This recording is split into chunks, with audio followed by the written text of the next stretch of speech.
I'm Dr. Rakesh Ojha. I am the head of the Department of Hematology and Stem Cell Transplant at International Oncology. We treat a variety of hematologic diseases. These include benign hematologic diseases, malignant hematologic diseases like leukemia, and we offer highly specialized stem cell transplant services to our patients. Some of the common diseases that we treat include anemia, thrombocytopenia of various etiologies. We treat malignant conditions like acute leukemia, multiple myeloma, lymphoma, Hodgkin's disease, and we treat benign diseases like aplastic anemia, which are highly lethal. For a variety of diseases, we use chemotherapy to treat these diseases, but sometimes cure is not possible by use of chemotherapy alone. In such cases, patients are identified and selected for undergoing stem cell transplantation. Stem cell transplantation requires that an HLA matched sibling is available within the family. The donor has to be a sibling which must HLA match with the patient before transplantation can be done.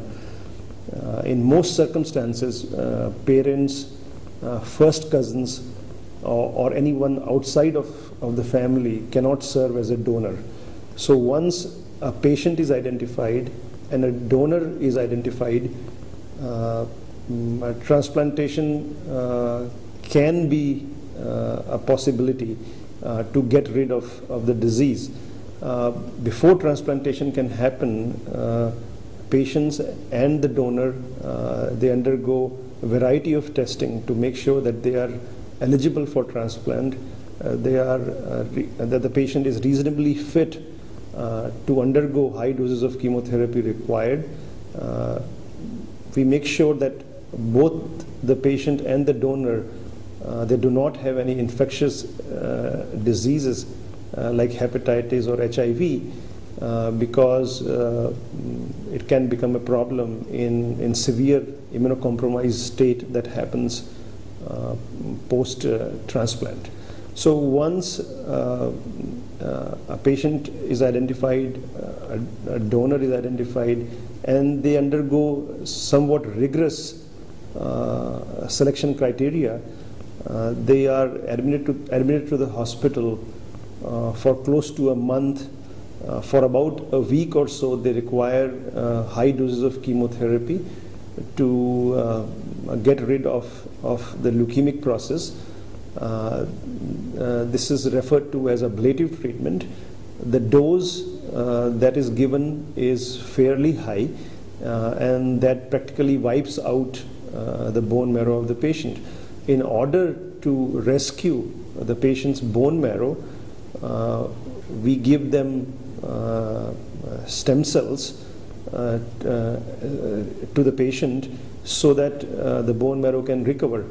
Now, the transplantation can be of autologous variety also, where we collect stem cells from the patient before they are admitted for transplantation. So that is referred to as autologous stem cell transplant. Allogenic stem cell transplant is basically transplant which is done when the donor is usually a sibling. In both cases, once a transplant is performed, it is required that the patient stays in the hospital for close to 3 to 4 weeks, because stem cells take close to 2 weeks to grow back. It takes about a week further for the blood elements to be formed by the bone marrow, and a week beyond that it is required to get free from transfusion requirements, free from infections before the patient is eventually discharged.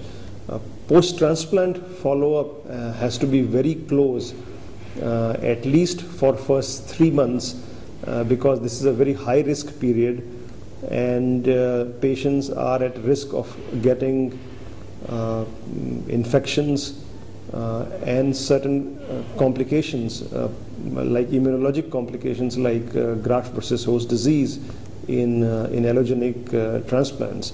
So even after a patient is successfully discharged from the hospital, close to 3 months post-transplant is a fairly high-risk period, requiring very close follow-up in the OPD, which is almost on a weekly basis.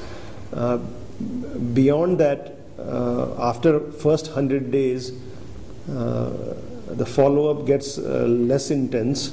It can be usually every 2 weeks or so for up to 6 months before patient achieves stability, and then we reduce the follow-up to up to a monthly basis.